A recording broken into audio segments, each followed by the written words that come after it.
Assalamualaikum teman-teman. Wah, ujian udah di depan mata ya. Nah, di sini kakak bakal bantu kalian buat ngulang materi-materi penting Al-Quran hadis. Biar apa? Biar makin siap dan percaya diri pas ngerjain soal nanti.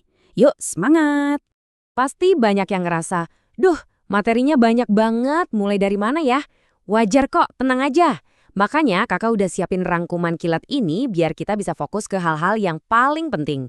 Kita bedah bareng-bareng ya, biar gampang ingatnya.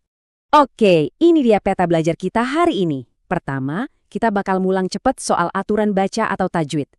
Kedua, kita gali pesan-pesan penting dari surah pilihan. Ketiga, kita ambil pelajaran dari hadis-hadis Rasulullah. Dan terakhir tentunya ada tips biar makin semangat. Siap? Kita langsung masuk ke bagian pertama. Oke, bagian 1, tajwid. Anggap aja ini pondasinya. Kenapa sih ini penting banget? Simple, karena dengan tajwid, bacaan Al-Quran kita jadi benar, jadi bagus, dan jadi pas seperti yang diajarkan. Yuk kita ingat-ingat lagi aturan mainnya. Kita mulai dari yang paling sering kita temui, yaitu hukum nun sukun atau nun mati, dan juga tanwin.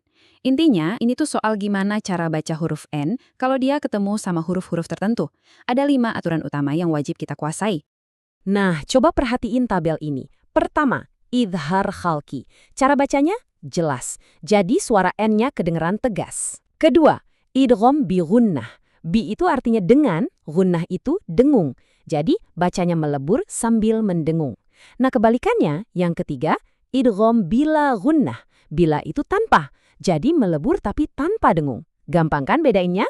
Terus ada iklab, ini unik banget kalau ketemu huruf ba, suara nunnya berubah jadi M. Dan terakhir, ikhfa hakiki, nah ini yang hurufnya paling banyak, bacanya itu samar-samar gitu.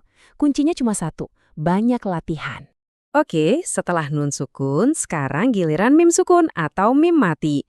Tenang, yang ini aturannya lebih simpel loh. Cuma ada 3 aturan aja tentang gimana cara baca mim mati kalau ketemu huruf lain. Ini dia 3 aturannya. Lihat deh. Yang pertama, ikhfa syafawi. Ini spesial, cuma kejadian kalau mim sukun ketemu huruf ba. Bacanya agak samar. Kedua, idgham mimi. Ini paling gampang diingat. Mim ketemu mim, ya udah langsung leburin aja suaranya jadi satu. Terus sisanya gimana? Gampang. Semua huruf lain selain ba dan mim, aturannya cuma satu. Izhar syafawi, alias dibaca jelas. Simple banget kan?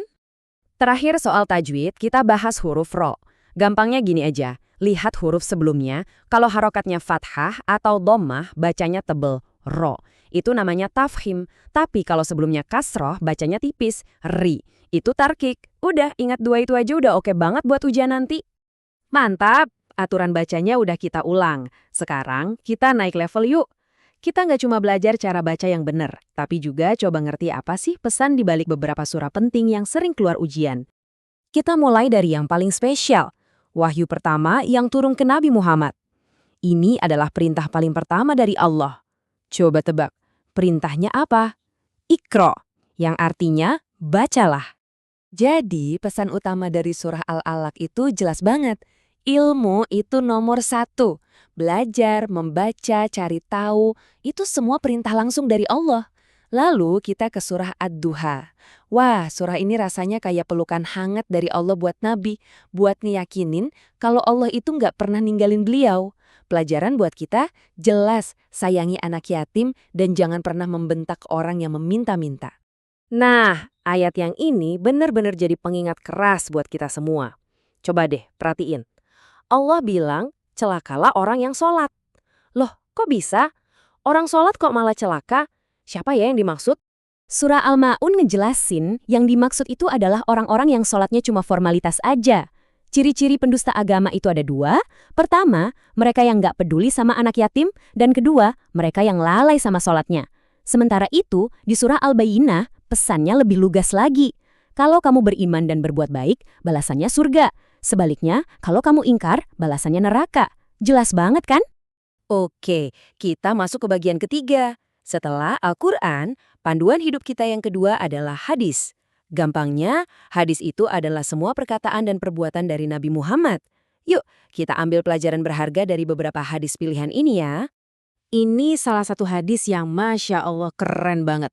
Nabi Muhammad bilang, posisi beliau sama orang yang merawat anak yatim di surga nanti itu deket banget. Saking deketnya, beliau menggambarkannya seperti deketnya jari telunjuk sama jari tengah kita. Nempel banget kan? Jadi, pelajaran dari hadis tadi jelas ya, memuliakan anak yatim itu pahalanya luar biasa. Selanjutnya, ada hadis tentang keutamaan memberi. Tangan di atas lebih baik dari tangan di bawah. Ini tuh kiasan yang indah banget. Tangan di atas itu yang memberi, tangan di bawah itu yang menerima. Artinya, Islam itu ngajarin kita untuk jadi orang yang dermawan dan suka menolong. Nah, kalau yang ini wajib banget kita ingat. Hadis ini ngasih tahu kita soal investasi akhirat. Maksudnya gimana? Jadi pas kita meninggal nanti, semua amalan kita kan berhenti. Tapi ada 3 amalan spesial yang pahalanya bakal ngalir terus, nggak akan putus. Apa aja tuh 3 investasi abadi itu? Pertama, sedekah jariah. Contohnya kamu ikut nyumbang buat bangun sumur di desa. Nah, selama airnya dipakai orang, pahalanya ngalir terus buat kamu. Keren! Kedua, ilmu yang bermanfaat. Kamu ajarin temenmu cara ngerjain soal, terus dia jadi bisa. Setiap dia pakai ilmu itu, kamu dapat bagian pahalanya. Dan yang ketiga, anak soleh yang selalu mendoakan orang tuanya. Insya Allah kita semua bisa jadi yang ini ya. Alhamdulillah, semua materi inti udah kita bahas tuntas. Mulai dari tajwid, pesan-pesan surah, sampai pelajaran penting dari hadis. Kakak yakin, sekarang kalian pasti udah jauh lebih siap dan lebih pede. Yuk kita tutup dengan beberapa tips terakhir. Ingat 3 langkah simpel ini ya. Pertama, ulangi. Kalau masih ada yang agak lupa, tonton lagi aja bagian yang tadi. Kedua, latihan. Coba kerjain soal-soal tahun lalu biar makin terbiasa.